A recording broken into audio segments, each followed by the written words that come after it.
अद्य बुधवासरः अथवा सौम्यवासरः कार्तिक शुद्ध अष्टमी दिनांक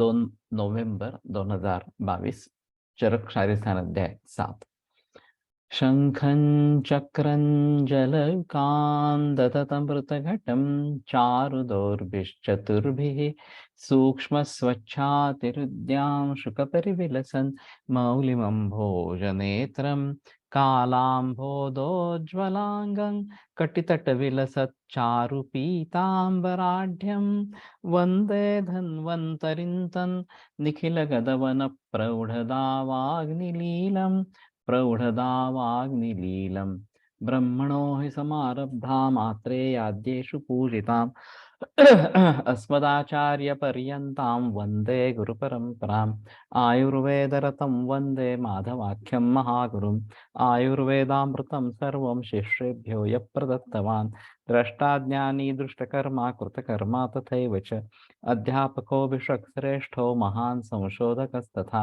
गुणैरेतैः समुदितैः यत्कार्यं प्रतनोधिसः समृद्ध्यर्थं हि कार्यस्य वयं प्रयतामहे सरस्वत्यै नमो यस्याः प्रसादात् पुण्यकर्मभिः बुद्धिदर्पणसङ्क्रान्तं जगदध्यक्षमीक्षते आत्रेयं प्रथमं वन्दे आयुर्वेदजगद्गुरुम् आयुर्वेदामृतं सर्वं गृहीत्वा हि सुरेश्वरात् अग्निवेशादिकेभ्यो यत् प्रयच्छत्मनि सत्तमः प्रथमं तन्त्रकर्तारम् अग्निवेशं नमाम्यहम्।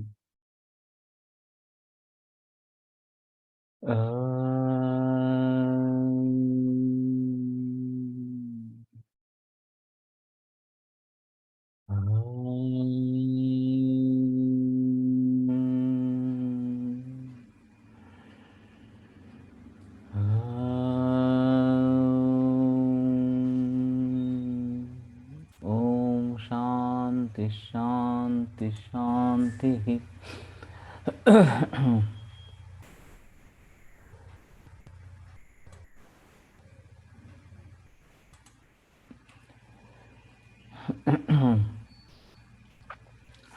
उदकधरात्वक बाह्य द्वितीयातुर अश्रुधरा। तो मैंने काफी इसके बारे में कल बहस की थी कि जो बाह्य है वो उदक धरात्वक इस प्रकार के है और ये उदक का धारण करती है, इसलिए शायद ये अवगाह अभ्यंग वगैरह जो बातें हैं भ्राजक पित्त जहाँ पे शामिल है उसके जरिए उसका पचन होना ये बात होती है। और ये भी एक तरीका हो सकता है नरिशमेंट का, जैसे कि इस प्रकार से दूध का अभ्यंग करवाना या फिर पानी का अभ्यंग करवाना या पानी में अवगाह करवाना। जो किडनी फेलियर में अभी एक बात इस प्रकार की जाती है कि अवगाह करने से किडनी फेलियर में सुधार आता है इस प्रकार से। तो उसको प्रैक्टिस में कैसे लाएंगे एक थोड़ा अलग तरीका इस प्रकार का रहेगा सोचने के बारे में। लेकिन शायद ये बात हो सकती है कि पिछुधारण ये एक बात हो सकती है और शरीर पे इस प्रकार का पिछुधारण पूरे बदन पे इस प्रकार के में भी दूध का में भी पानी का ये थोड़ा सा आसान तरीका इस प्रकार का रहेगा।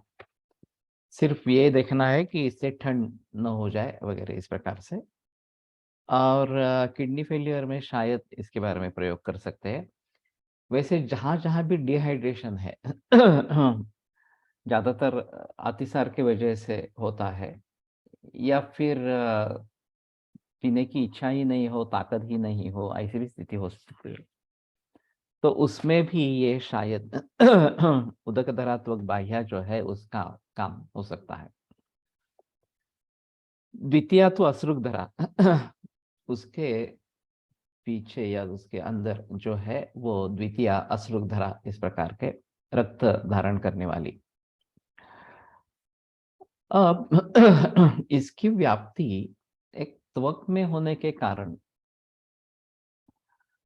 पूरे शरीर में बाह्य अभ्यंतर सभी जगह पे है।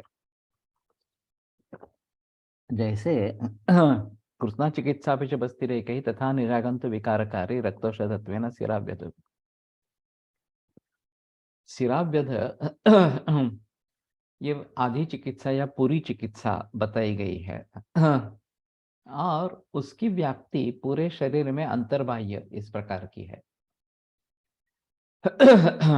वैसे देखा जाए तो जीवन के लिए क्या-क्या आवश्यक है, ये अगर हम सोचने की कोशिश करते हैं, तो खाना-पीना ये दोनों चीज़ें आवश्यक जीवन के लिए है और वैसे ही वायु भी आवश्यक है। तो इन तीनों का संबंध मैं बार-बार कहता आ रहा हूँ कि 3 एंट्री पॉइंट्स है। एक प्राणवः स्रोतः, उदकवः स्रोतः और अन्नवः स्रोतः। मॉडर्न साइंस ने प्राणवः स्रोतस को कार्डियोवास्कुलर सिस्टम से लिंक कर दिया है और कार्डियोवास्कुलर सिस्टम रेस्पिरेटरी सिस्टम से लिंक इस प्रकार की है। अब इसके ज़रिए फुफ्फुस में जो भी खून आता रहता है और अल्वियोला है और कैपिलरी नेटवर्क वगैरह है उनके हिसाब से और गैसियस एक्सचेंज होता रहता है ऐसा बोलते हैं। तो बाहरी हवा से लिया हुआ ऑक्सीजन रक्तवाहिनी द्वारा लिया जाता है इस प्रकार से और फिर ऑक्सीहीमोग्लोबिन बनता है वो रक्त हृदय में आता है और हृदय के जरिए पूरे शरीर में फैलता रहता है और इसके जरिए टिश्यू रेस्पिरेशन की बात होती रहती है, वहां तक ऑक्सीजन पहुंचाया जाता है और वहां से जो कार्बन डाइऑक्साइड बना चयापचय प्रक्रिया में वो फिर से रक्त के द्वारा हृदय में आता है, हृदय से फुफ्फुस में जाता है और फुफ्फुस में फिर से उसको बाहर निकाल दिया जाता है और ऑक्सीजन लिया जाता है। ये कंटिन्यूअस प्रोसेस, ये तीनों का सिंक्रोनाइजेशन इस प्रकार का है। तो मॉडर्न की दृष्टि से उन्होंने आधुनिक एनाटॉमी के आधार पर इसके बारे में कोशिश की है जानकारी देने की, किस प्रकार से ये चल रहा है। हमारे शास्त्र में रेस्पिरेशन के बारे में ज़्यादा बहस नहीं है। तो योग की सहायता लेकर अंतःकुंभक बहिःकुंभक को समझने की कोशिश करेंगे और शायद ये वायु प्राणवायु स्रोत से या फुफ्फुसों से पूरे शरीर में फैलता है और वापस आता है, ऐसा बता सकते हैं। प्राणवायु स्रोतस की व्याप्ति पूरे शरीर में इस प्रकार की बताई गई है। हृदय मूलम महास्रोतश्च ये उसके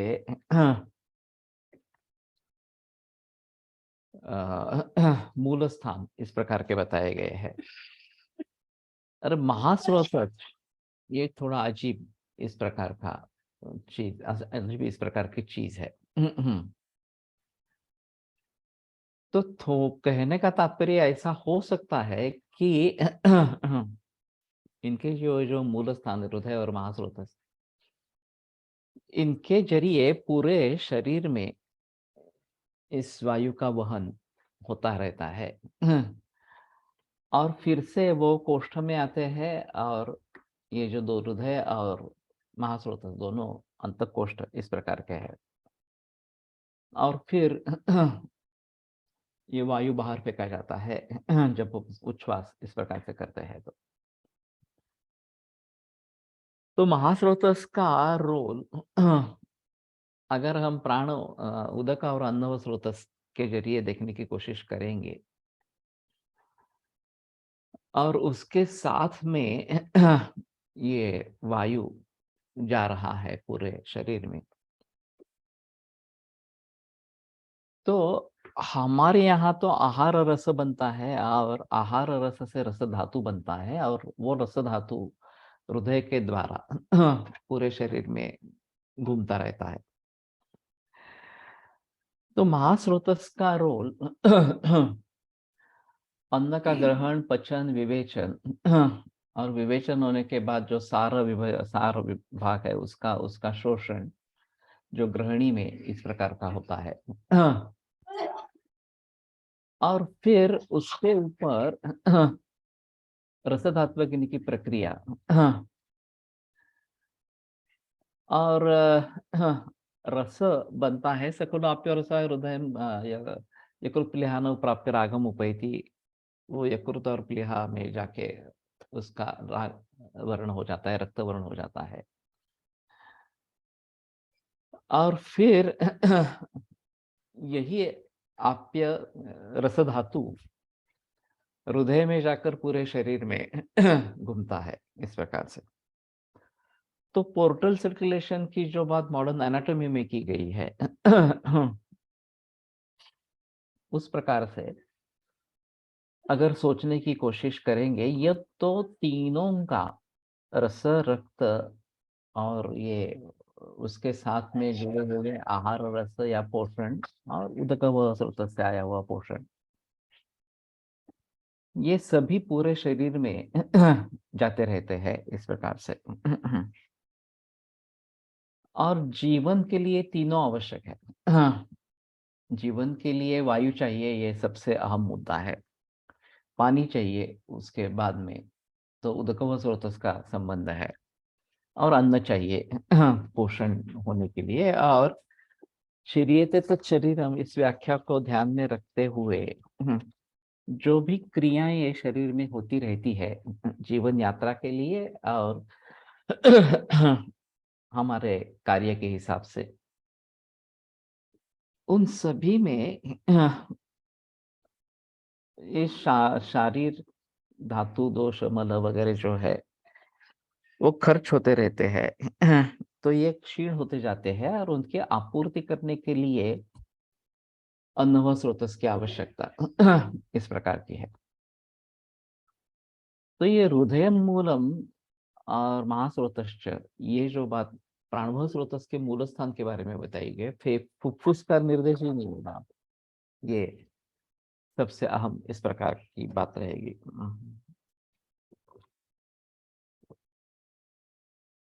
तो मैं मानता हूं कि हृदय मामाशय द्वारम इस प्रकार की एक बात कही गई है और इसके जरिए पूरे शरीर में इसका फैलना और वापस आना।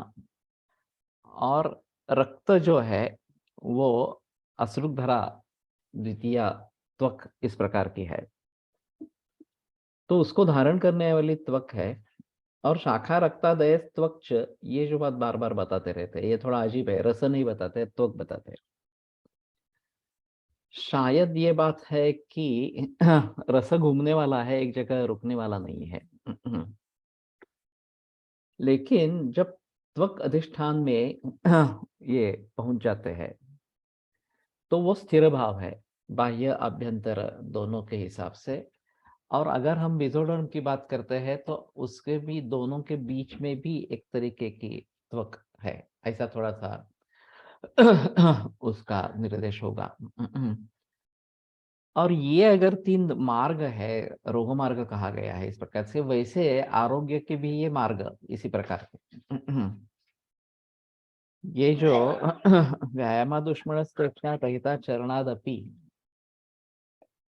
अहिता चरणादपि का मतलब हिता चरणादपि ये होता है कि अहिता चरण से भी दो कोष्ठ से शाखा मर्मा से संधि में जाते हैं, तो हित आचरण से भी जाते हैं, तो प्राकृत स्थिति के लिए भी ये मार्ग है।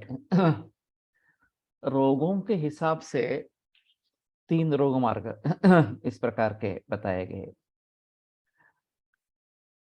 और जब गर्भावक्रांति होती है, गर्भ का निर्माण होता रहता है, तभी इन सभी का निर्माण होता रहता है। और इसमें वायु प्रधान इस प्रकार का है कि पहले अवकाश उत्पन्न होता है, फिर वायु दूसरे भावों को लेकर वहां पे घुसता रहता है और आकृति विशेष इस प्रकार के निर्माण होते रहते हैं। और इस प्रकार से वायु स्रोतों से धारे स्रोतों का निर्माण इस प्रकार का होता रहता है।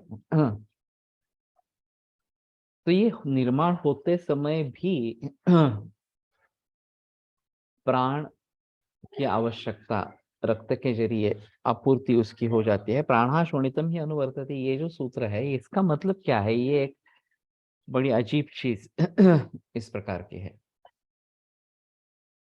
अगर ये द्वितीया तो अश्रुक धरा इस प्रकार की बात कहते हैं कि दूसरी जो त्वक है वो अश्रुक धरा रक्त धारण करने वाली इस प्रकार की है,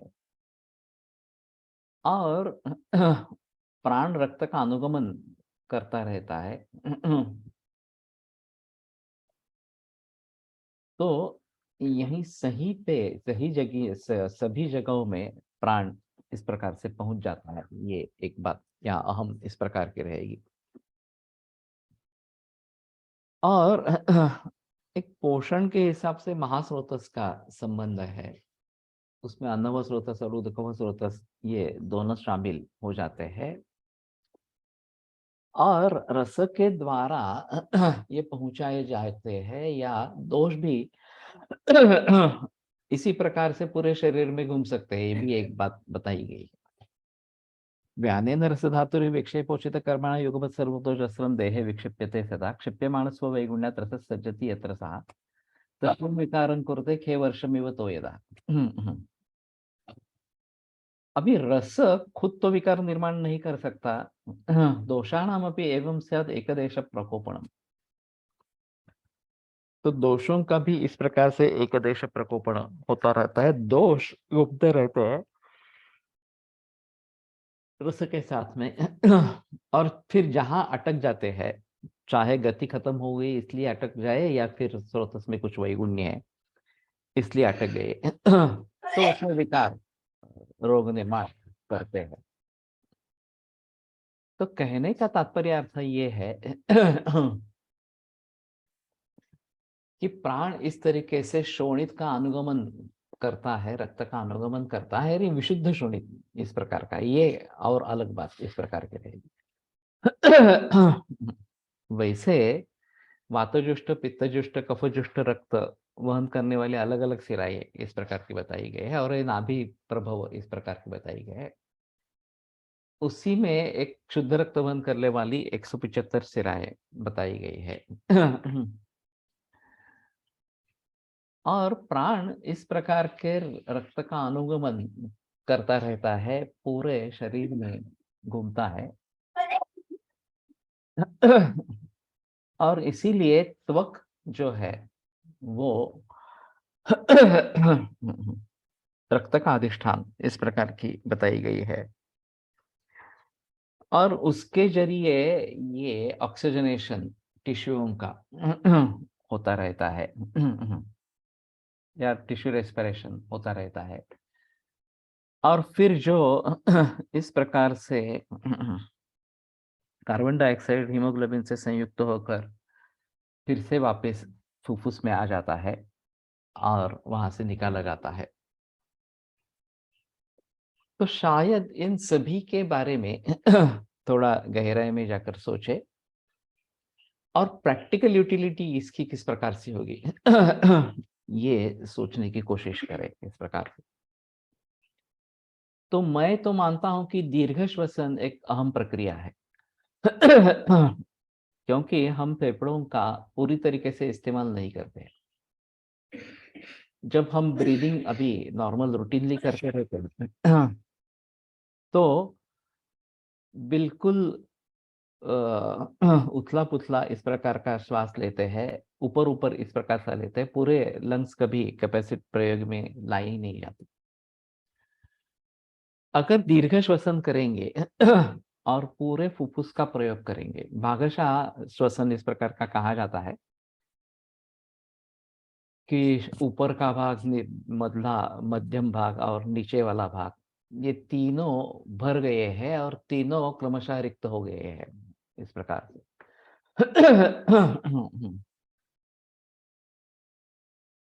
और उसमें गानू सर का कहना था कि विमान में जब हम सामान भरते हैं तो जो पहले सामान जाता है वो अंदर घुस जाता है बहुत, और जो अंत में आता है वो ज्यादा से ज्यादा बाहर रहता है। निकालते समय जो लास्ट में एंटर हुआ वो पहले निकल आता है, और जो पहले एंटर हुआ वो बाद में बाहर आता है। क्योंकि हम उसी प्रकार से रखते हैं, शुरू में सामान रख दे तो अंदर कैसे सामान रखेंगे, तो इसलिए पहले अंदर सामान रखना है और फिर बाहर की तरफ आना है। लेकिन फेफड़ों की परिस्थिति उल्टी है।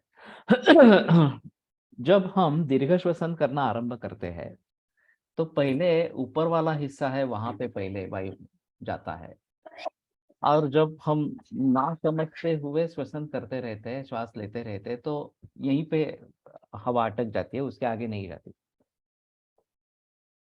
और थोड़ी कोशिश करेंगे तो मध्यम जो भाग है फुफ्फुस का, वहां तक हवा पहुंच जाएगी। और कोशिश करेंगे तो ये पूरा फुफ्फुस उससे भर जाएगा। तवारिया प्राणायाम में 3 सेकंड सांस लेना और 2 सेकंड में छोड़ना इस प्रकार का है, और वो छोड़ते समय फुफ्फुसों का आकुंचन हमने करना है। वैसे छोड़ना ये क्रिया एक्टिव है और लेना ये क्रिया पैसिव है।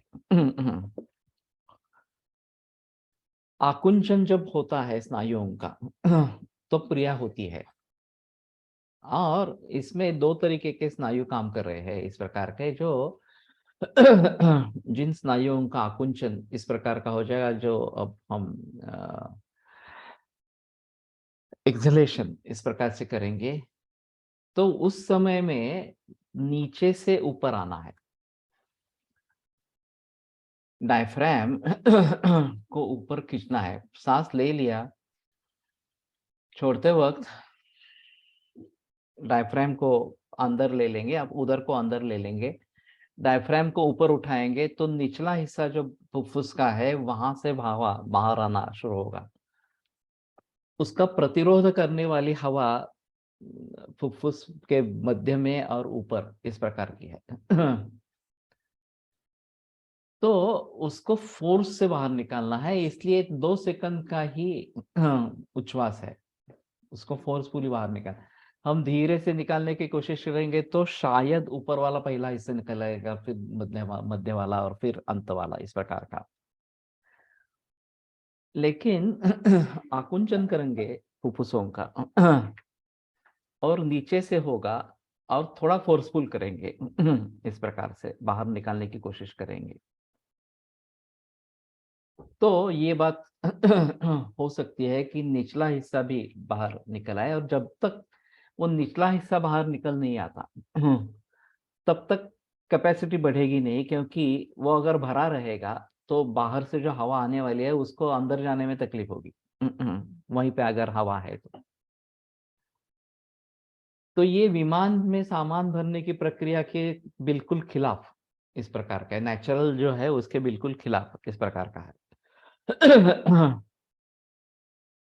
तो एक्सलेशन जो करना है, उच्छ्वास जो छोड़ना है, वो डायफ्राम से शुरुआत करनी है, और वहां की भी हवा पूरी तरीके से बाहर इस प्रकार से निकल जाए, ये बात होनी चाहिए। अब तवारिया प्राणायाम में एक अंतक कुंभक और एक बहिकुंभक है, स्क्वायर ब्रीदिंग की बात बताई गई है। तो 5 सेकंड में सांस लेना है, फिर 5 सेकंड रोकना है। जब हम रोकते हैं तो अंतक कुंभक इस प्रकार का हो जाता है। अब हवा को बाहर नहीं फेंका जा सकता क्योंकि हमने वो रोक के रखा है,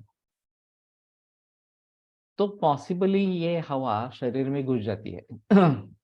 एक तो शुरू शुरू में ऐसा होगा कि हवा फेफड़ों में ही भरना और फेफड़ों से ही बाहर निकलना, ये बात होती रहेगी, पूरे फुफ्फुस भर जाने चाहिए इस प्रकार से।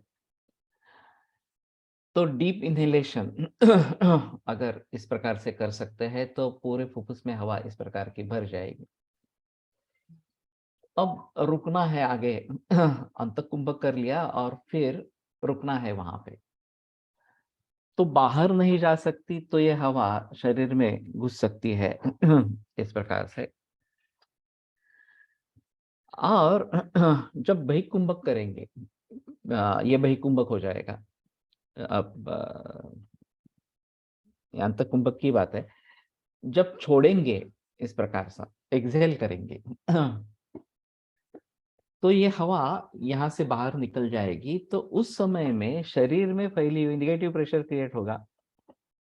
तो शरीर में फैली हुई जो हवा है या वायु है, वो कोष्ठ में आना इस प्रकार का आरंभ होगा।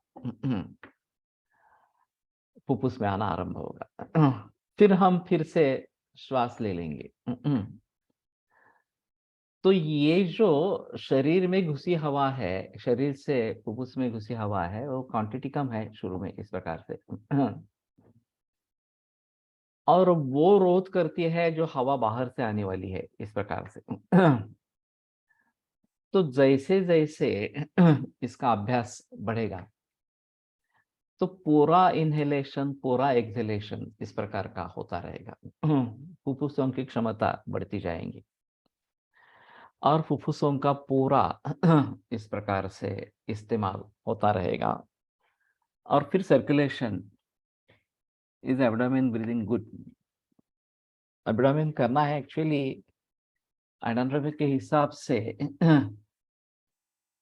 एब्डोमेन का कोई रोल नहीं है, रोल है डायफ्राम का है।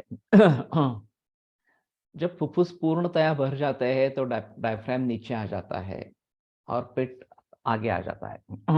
ये इनहेलेशन की बात होती है, अंतकुंभक की बात होती है। और जब पेट अंदर लेते हैं, डायफ्राम को अंदर से पुश करते हैं, तो हवा बाहर निकल जाती है। डायफ्राम ऊपर चला जाता है।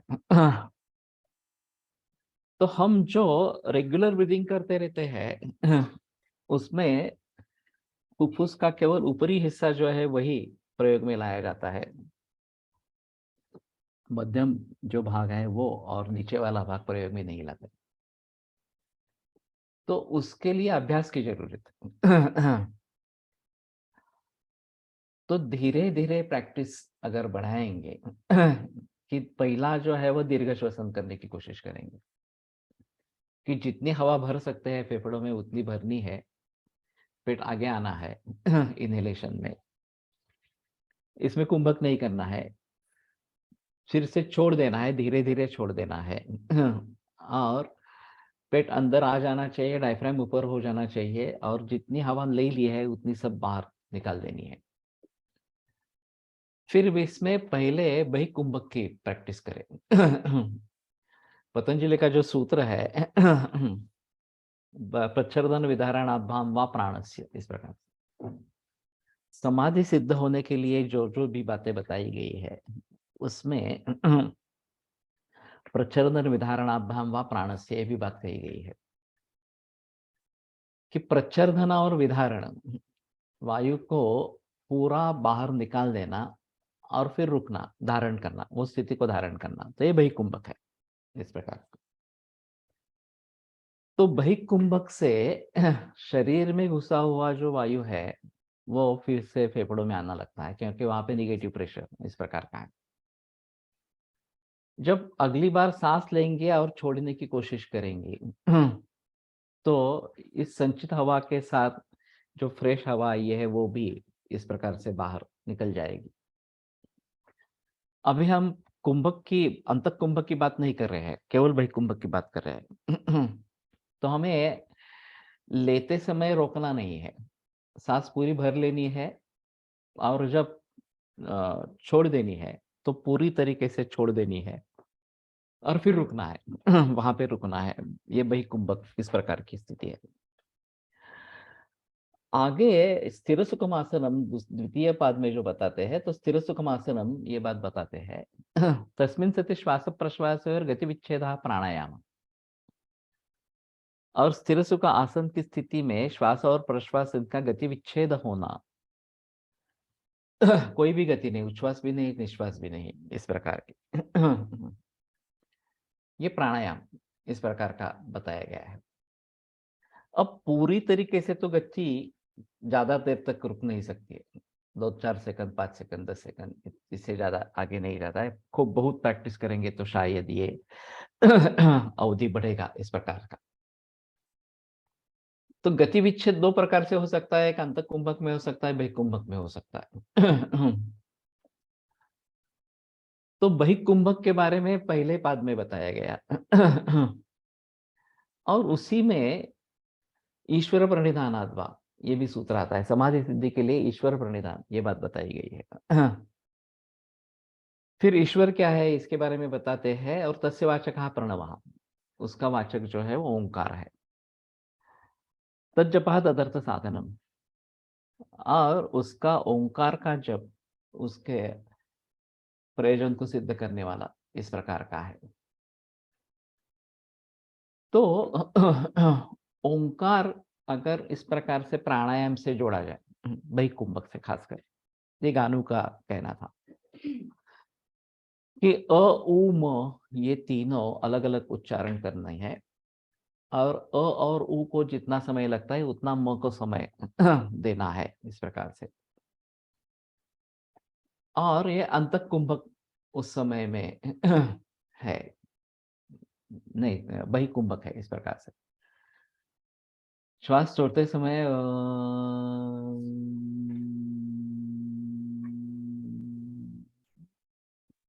और श्वास पूरी तरीके से छोड़ गया है, छूटा है, इस प्रकार की स्थिति हो, और उस बहिकुंभक में अगर रुक जाते हैं वहां पे सांस नहीं लेते हैं, तो प्रच्छर्दन विधारणाभ्याम व प्राणस्य ये सिद्ध हो जाता है, बहिकुंभक सिद्ध हो जाता है।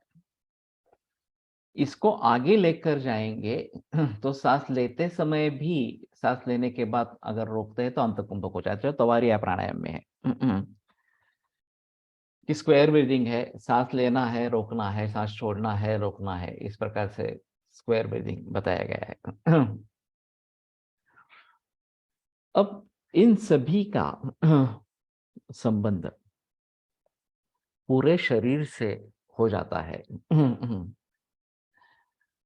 और इनका इस तरीके से अगर अच्छा सिंक्रोनाइजेशन हो जाए कि जो भी खाना हम खा रहे हैं उसका आहार रस बन रहा है, आगे रस धात्विकनी की प्रक्रिया होकर रस धातु बन रहा है, यकृत प्लीहा में जाकर रक्त बन रहा है, और वहां से भी या नाभि से भी दो सिराएं रक्त हृदय में पहुंचती है इस प्रकार से, लेकिन रस ज्यादा है और रक्त कम है, इस प्रकार की बात है।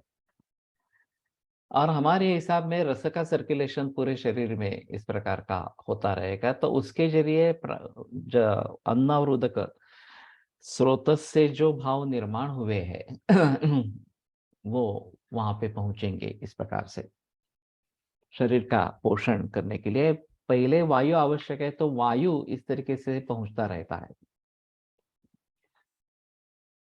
और फिर मूलात खाद अंतरन देह प्रसृतन त्वभिवाह्य स्रोतस्ततिथि विज्ञेयम सिराधमनि वर्गितम, यह सुश्रुताचार्य की जो व्याख्या है कि मूल स्थान से, मूल ख से, आकाश से, अंतरम देह प्रसृतम पूरे शरीर में जो फैल गया है, और अभिवाह्य जो वहन करने वाला है, सिराधमनि वर्जित इस प्रकार का वो स्रोत कहलाता है।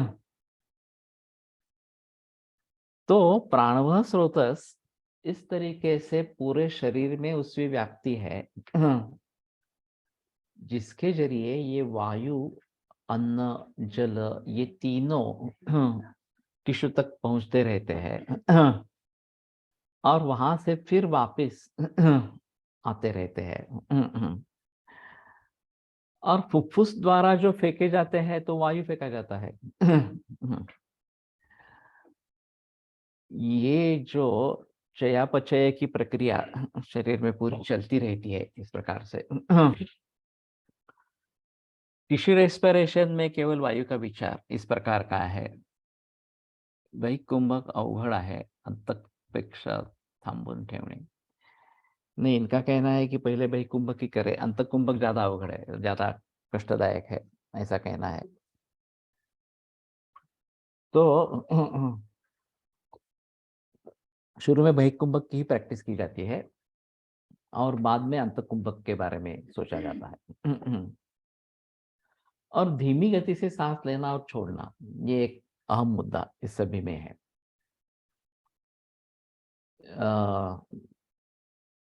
नित्यानंद महाराजा, नित्यानंद योगी इस प्रकार के कोई थे हिमालय में। और उनके बारे में कहा जाता था कि उनका आश्रम था, और जब वो प्राणायाम करते तो आधा घंटा निश्वास यानी कि सांस लेना और आधा घंटा उच्छ्वास इतने धीमे गति से होता था और पूरा वातावरण सुगंधित हो जाता था। तो हम सोच भी नहीं सकते आधा घंटा सांस लेना और आधा घंटा छोड़ना, इस प्रकार की स्थिति हो सकती है इस प्रकार से। तो पहले धीमे गति से सांस लेना छोड़ना, फुफ्फुसों का पूरा प्रयोग करना, ये बातें करते रहना इस प्रकार से। खाने पीने के बारे में सोचना, क्या खाना है क्या नहीं खाना है, आहार विधि विशेष आयतन वगैरह जो सभी है उन सभी के बारे में सोचना।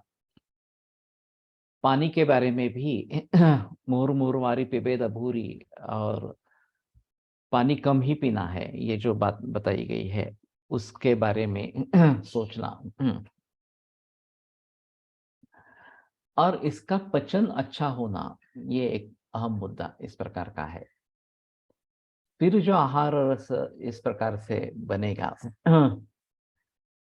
और उसका रस धातु बनेगा, और ये शाखा मर्मास्य संधि में जाने के लिए हृदय का प्रयोग इस प्रकार का है।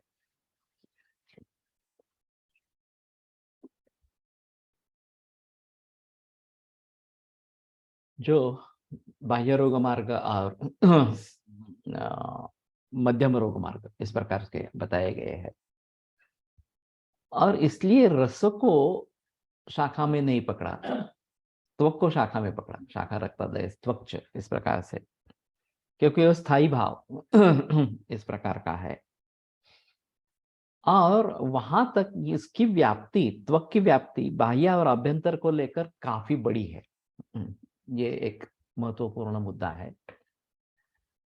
और दूसरी अश्रुधरा कला है, दूसरी अश्रुधरा त्वक है, तो इसका भी संबंध कुछ ना कुछ इस प्रकार का रहेगा पूरे शरीर में इस प्रकार से। और प्राण शोणित का अनुगमन करता है तो पूरे शरीर में इस प्रकार से पहुंचता है, जहां अश्रुधरा त्वक, द्वितीय त्वक इस प्रकार की बताई गई है।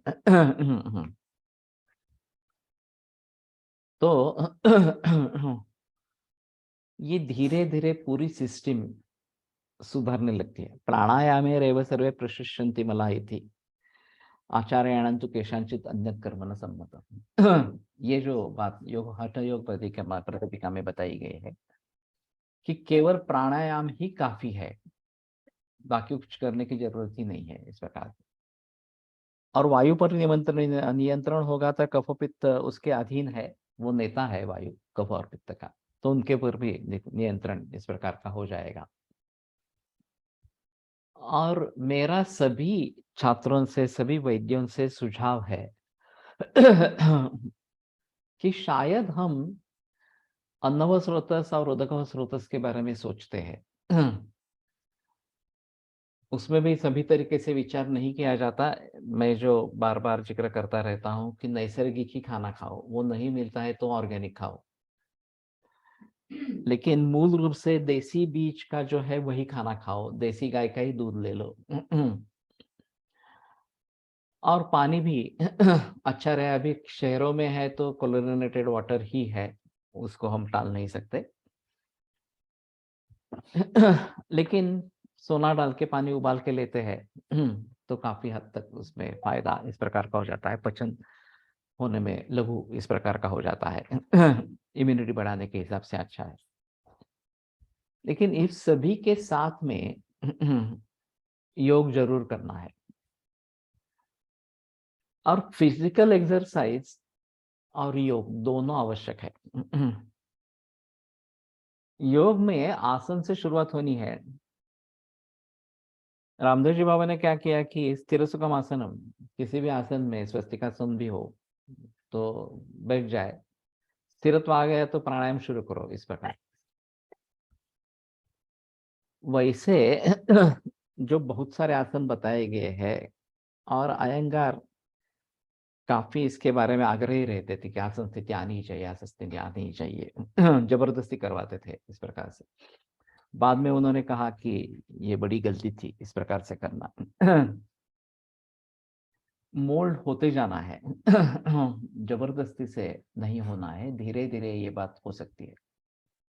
मैंने अभी पद्मासन के बारे में अनुभव लिया कि शुरू में पद्मासन 2-3 सेकंड से ज्यादा टिकता नहीं था, वो बहुत ही तकलीफ होती थी। छोड़ना पड़ता था। लेकिन पद्मासन में बैठ के अभी ओंकार और ये अनुलोम विलोम ये सब कर सकते हैं। चाहे उसके लिए 5 मिनट लगते हैं तो 5 मिनट तक ये सुधार इस प्रकार का हो गया है। 2-3 सेकंड से लेकर। लेकिन ये धीरे धीरे होने वाली बात है। ऐसा नहीं है कि एक दिन में, 4 दिन में या हफ्ते में, महीने में हो जाएगा, ऐसा नहीं है। और जहां तक हो सके दीर्घ श्वसन लेने की कोशिश करेंगे। ये एक करने की कोशिश करेंगे। ये एक अहम मुद्दा इस प्रकार का रहेगा।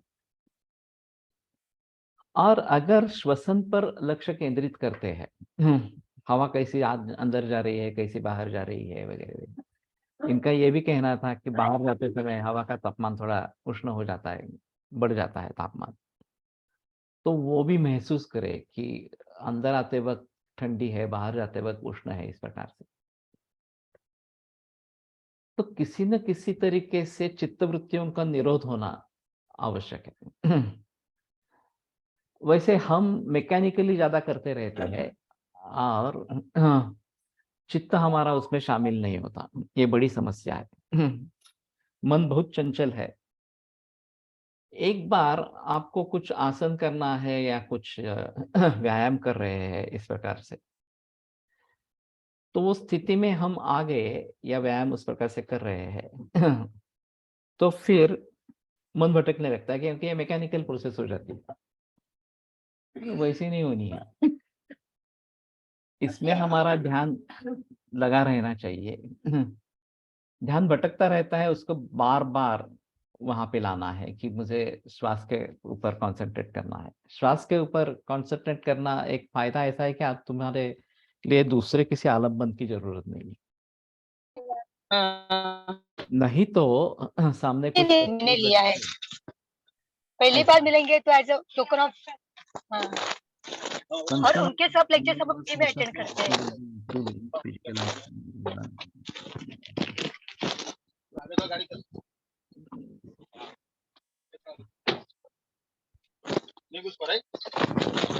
ये आपका ओडिसी वाला है क्या? आपको जो कि लिखना है वो लिख के बताइए।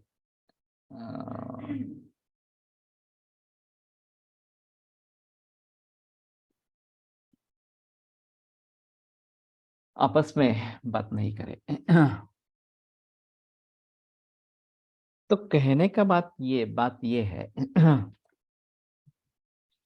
कि अगर हम इस तरीके से कंसंट्रेट करने की कोशिश करेंगे तो मन शांत होने लगेगा, चित्तवृत्तियों का निरोध अपने आप होता रहेगा इस प्रकार से। और वही योग है। योगश चित्तवृत्ति निरोधा। तो मन चंचल है, भटकता रहता है, उसको काबू में रखने के लिए दूसरे आलम्बन से छोड़कर उसको किसी आलम्बन पर स्थिर करना। ये जो संप्रदात्म समाधि का पहला अंग इस प्रकार का सवितर्क इस प्रकार का विचार बताया गया है। कि सामने कोई तस्वीर है या मूर्ति है और फिर अगरबत्ती जल रही है, सुगंधी इस प्रकार का वातावरण है, कोई लाइट म्यूजिक चल रहा है, और ऐसे हालात में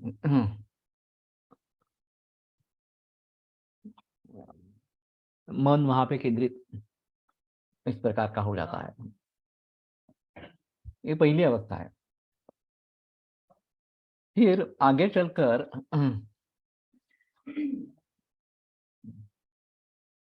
सविचार जो है उसमें केवल मन में विचार आते ही मन कंसंट्रेट होने लगता है। आलम्बन की जरूरत इस प्रकार की नहीं है। और फिर सानंद है, मन आत्मा में स्थिर हो जाता है। और आत्मा की अनुभूति लेता है, सच्चित आनंद स्वरूप आत्मा है, वो भी चीज चली जाती है और फिर तास्मिता केवल मेरा अस्तित्व है, यही स्थिति रहती है, आत्मा का अस्तित्व है, इतनी स्थिति रहती है। कोलटकर का ये कहना है, जो पतंजलि योग सूत्र पर जिन्होंने भारतीय मानसशास्त्र अर्थात पतंजलि योग दर्शन लिखा है, कि 3 घंटे रोज इस प्रकार की साधना करेंगे संप्रज्ञात समाधि के लिए, तो जनरली 1-2 बरस में हम संप्रज्ञात समाधि की ये शाश्वता अवस्था तक पहुंचते हैं। 3 घंटे रोज ये काफी बड़ा समय इस प्रकार का है। और अगर हम भली भांति उस प्रकार से कर सकते हैं तो तीव्र संवेगानाम आसन्ना, ये भी बात बताई गई, जिनका तीव्र संवेग है कि जिसको मोक्ष प्राप्ति की इच्छा तीव्र है बहुत ही, इस प्रकार से मृदु मध्याधि मात्रत्व ततोपि विशेषा, मृदु मध्य और अधिमात्र इसका संवेग का विशेष है, तो तीव्र तीव्र संवेगानाम आसन्ना, उनको जल्दी भी हो सकती है, और अगर मृदु है तो ज्यादा समय भी लगेगा, इस प्रकार से। लेकिन हर क्षण को जीना है, ये इसमें एक अहम मुद्दा इस प्रकार का है। तो सभी वैद्यों को मेरा सुझाव है कि एक तो नैसर्गिक ही खाना खाओ, कम से कम ऑर्गेनिक खाओ, देसी गाय का ही दूध ले लो, नियमित रूप से व्यायाम भी करो और नियमित रूप से योग भी करो। शुरुआत जैसे मैंने कहा कि दीर्घ श्वसन से होनी चाहिए, और फिर धीरे धीरे बढ़ाते हुए पहले बहिकुंभक की प्रैक्टिस, और फिर बहिकुंभक अंत कुंभक के जो तवारिया का है वो कर सकते हैं। तवारिया में भी मेरा अनुभव ये रहा है कि शुरू में तवारिया में जो करते हैं वो एक साइकिल करते हैं, और रिफाइनिंग एक्सरसाइजेज जब खत्म हो जाते हैं तो 12 साइकिल्स में फिर से इसकी प्रैक्टिस करनी है, स्क्वायर ब्रीथिंग प्रैक्टिस करनी है। तो उसमें हम ऐसा करते थे कि पहला साइकिल रेगुलर एक साइकिल का करेंगे, स्क्वायर ब्रीथिंग का। दूसरे साइकिल में 2 साइकिल में सांस लेना, 2 साइकिल रोकना, 2 साइकिल छोड़ना, 2 साइकिल रोकना, तो ये 3 साइकिल्स यहाँ पे कंप्लीट हो जाते हैं। चौथा साइकिल फिर से एक साइकिल का इस प्रकार का करेंगे। ये कोशिश मैंने जब शुरू में या बीच वाले हिस्से में जो स्क्वायर ब्रीथिंग है वहां 2-2 साइकिल्स करने की कोशिश की, होती नहीं है। उस समय में कैपेसिटी नहीं रही थी वो साइकिल्स पूरी करने की, 2 साइकिल्स में एक साइकिल करने का। लेकिन रिफाइनिंग एक्सरसाइजेस पूरे होने के बाद जब 12 साइकिल्स है तो उसमें ये बात हो सकती है इस प्रकार से। तो ये अभ्यास है। और तवारिया का भी ऐप भी है, मोबाइल ऐप भी है, 3srb.org। तो 3srb मोबाइल ऐप में करेंगे तो प्ले स्टोर में जाकर ऐप डाउनलोड कर सकते हैं। उसमें ये रिफाइनिंग एक्सरसाइजेस और रेगुलर ब्रीदिंग वाले एक्सरसाइजेस ये अलग अलग किए गए हैं।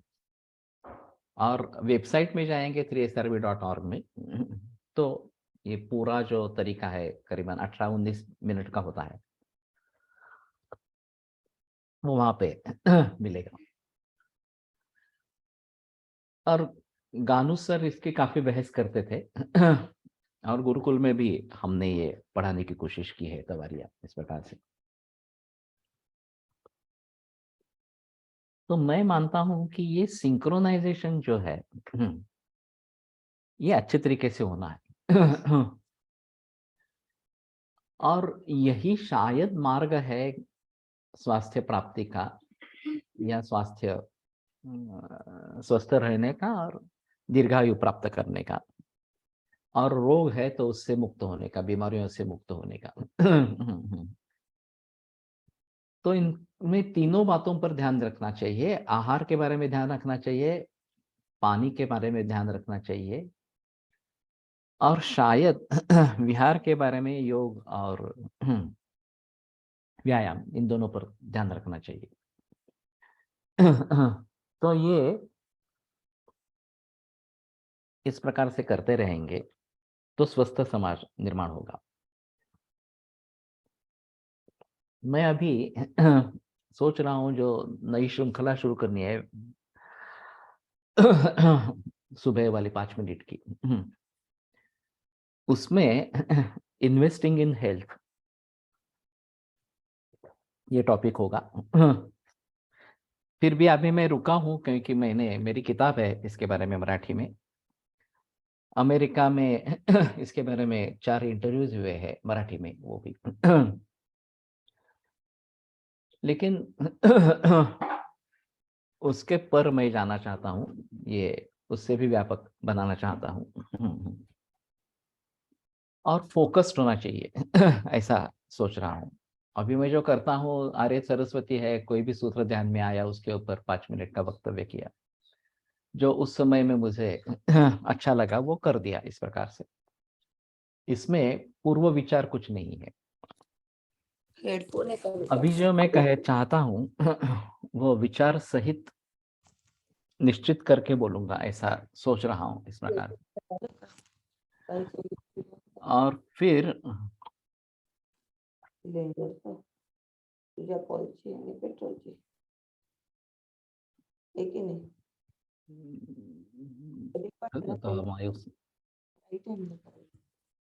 चॉकलेट बिस्किट गोळ्या घेताना काही पण घेताना आणि परत पैसे घेताना लेफ्ट हँडले घ्यायचे. ऐक फक्त रूल येतो. अरे माउस दाबा कुठे भेटता?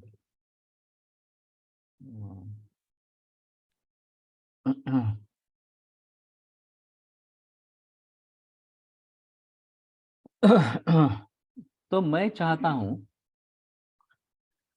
कि अगर हमें कंसेप्ट स्प्रेड करनी है स्वास्थ्य की, तो हमें खुद पहले करना पड़ेगा।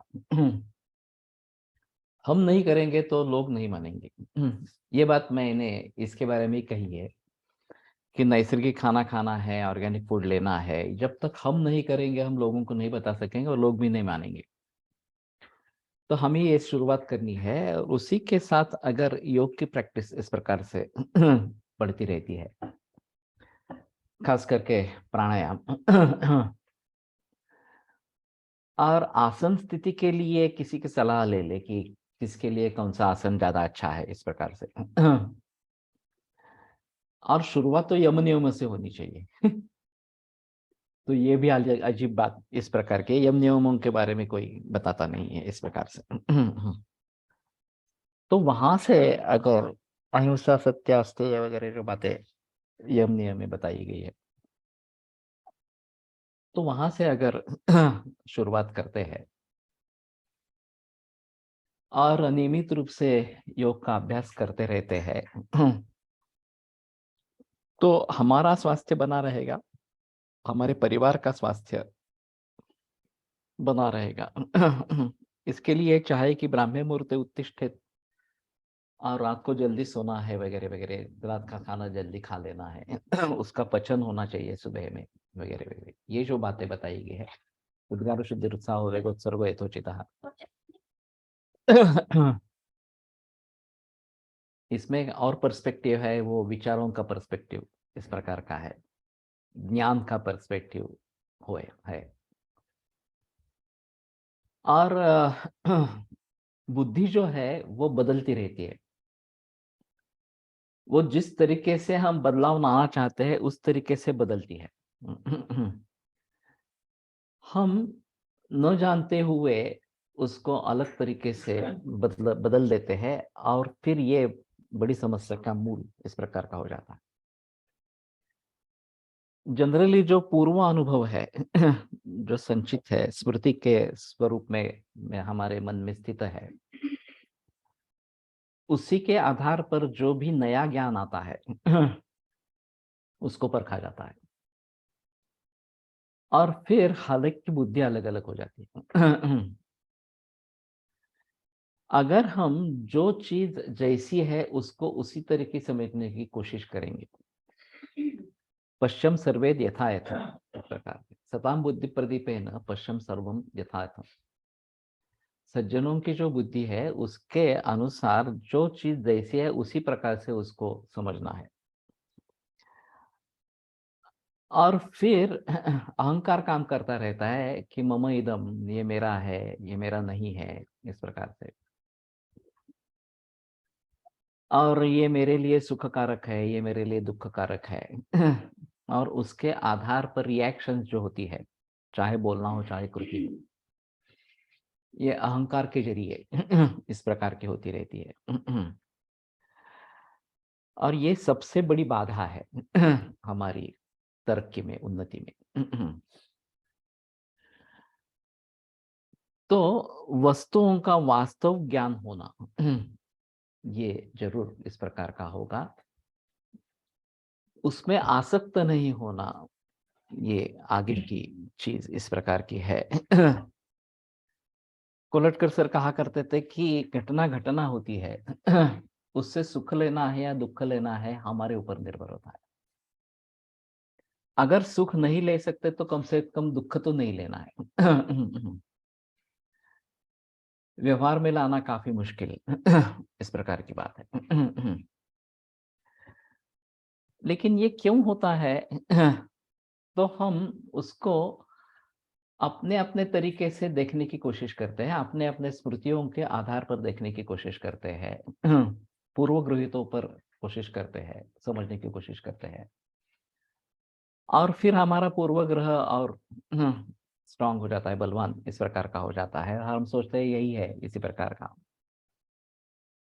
और फिर हमारी रिएक्शन ठीक नहीं रहती इस प्रकार से, जिसके बारे में बाद में पछतावा हो सकता है। लेकिन पछतावा होना और आगे जब इस प्रकार के ज्ञान ग्रहण की प्रक्रिया होगी तो उसमें सुधार होना ये आवश्यक है। पछतावा उस समय में हो गया, फिर वो भी भूल गए, अगला समय उसी प्रकार का आ गया, उसी प्रकार का प्रसंग हो गया, फिर वही गलती की। ये बात होती रहती है। तो तत्वज्ञाने स्मृतिर्यस्य रजोमोहावृतात्मनः भ्रश्यते स स्मृतिभ्रंशात् स्मर्तव्यम स्मृतौ स्थितम्। खास करके तत्वज्ञान के बारे में इस प्रकार की स्मृतिभ्रंश होना ये बड़ी समस्या है। और ये रजो और मोह के कारण इस प्रकार की होती है, और इसके पीछे अहंकार है। तो कल मैंने एक रमण महर्षि की किताब मराठी में मिली, मी कौन, इस प्रकार से पूरे जिंदगी भर मैं कौन हूं इसकी खोज करते रहनी चाहिए, ऐसा उनका कहना है। ये थोड़ा सा अहंकार है कि मैं अपने बारे में जानना चाहता हूं इस प्रकार से। और नाहम देहा, देहो नाहम, मैं देह नहीं हूं, मैं मन नहीं हूं, मैं बुद्धि नहीं हूं, मैं अहंकार नहीं हूं, वगैरह वगैरह। फिर कौन हूं? तो जब हम उसी में लीन हो जाएंगे, ये मितव भी छोड़ देंगे, तो मोक्ष हो जाएगा। यही बात पतंजलि ने भी बताई है। तदा द्रष्टु स्वरूपे अवस्थानम, ये मोक्ष है। तो अपने स्वरूप में स्थित हो जाना, ये मोक्ष की स्थिति इस प्रकार की है। तो चित्तवृत्तियों का निरोध करते करते जिस मन के द्वारा हम कंसंट्रेट करने की कोशिश करते हैं, वो आलंबन छोड़ देना, मन को आत्मा में स्थिर कर देना, और फिर केवल अस्तित्व आत्मा का समझ लेना, ये तो संप्रज्ञात समाधि है। असंप्रज्ञात समाधि उसके आगे है, जिसमें प्रकृति का भी लय हो जाता है, मन का भी लय हो जाता है इस प्रकार से। तो उस अवस्था तक कैसे पहुंचेंगे, ये एक अलग बात इस प्रकार की रहेगी। तो ठीक है, मैं मानता हूं कि ये काफी गहन इस प्रकार का विषय है, लेकिन शुरुआत तो होनी चाहिए। आदि शंकराचार्यांचे पण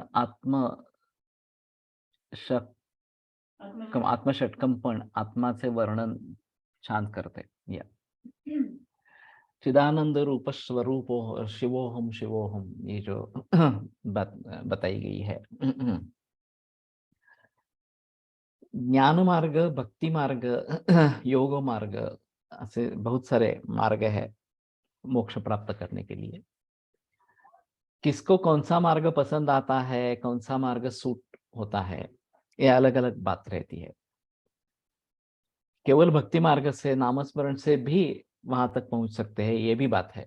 और सभी संत वही बताते हैं कि ये सभी जो ज्ञान मार्ग है वो काफी गहन है, समझ पाना, प्रयोग में लाना इस प्रकार से, इसलिए भक्ति अच्छी है इस प्रकार से। लेकिन ठीक है, जिसको जिसमें रुचि है वो उस प्रकार से करते रहे, ये ज्यादा अच्छा इस प्रकार का रहेगा। तो आज रुकते हैं, कल रस रत्न समुच्चय को लेकर आगे बढ़ेंगे। आयुर्वेद प्रकांड निगदित इह हि शल्यतंत्र प्रधानः, शिष्येभ्यः शाश्वतोऽयं निखिल जन कृपा व्याप्त चित्तेन येन, आयुर्वेदस्य वाञ्छन् पुनरपि भुवने ताञ्च सुष्ठु प्रतिष्ठां, श्रेष्ठं धन्वन्तरिं तं प्रणमति च सदा वैद्यवर्गो हि नूनं, वैद्यवर्गो हि नूनम्।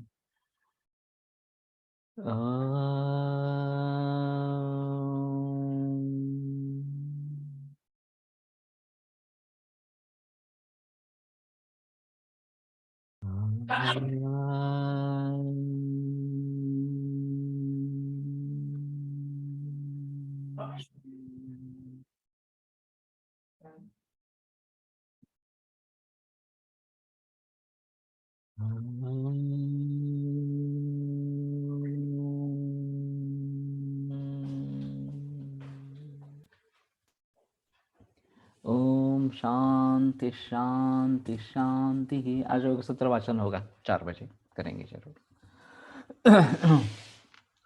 विरम्यते व्याख्यान व्यापारात्। श्वः पुनरपि मिलिष्यामः।